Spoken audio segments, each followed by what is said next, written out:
Share board guys, no? Share board na 12 12 mm or 3/4. So ito yung ginamit na natin pang sahig dito, no? So kapal po yan, ano? Ito po tayo sample ng ano, pinapyas. Ayan. So share board ang ginamit natin dito. Ayan, made in Thailand.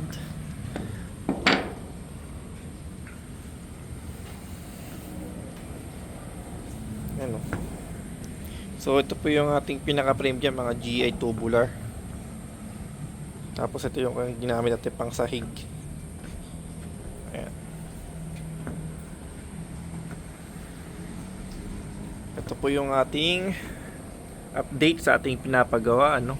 So yung yero hindi tayo makapanik, pero pagka okay, panik tayo, pakita ko sa inyo yung yero, no.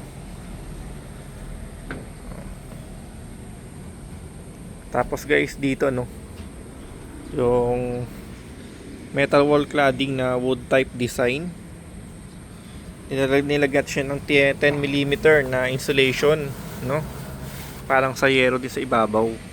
Tapos ang ginamit natin dito guys, no, yung ginamit nating tech screw na may washer tapos rubber po yan, kasi ang iniisip ko nga po yung just in case na maano ng anggihan ng ulan.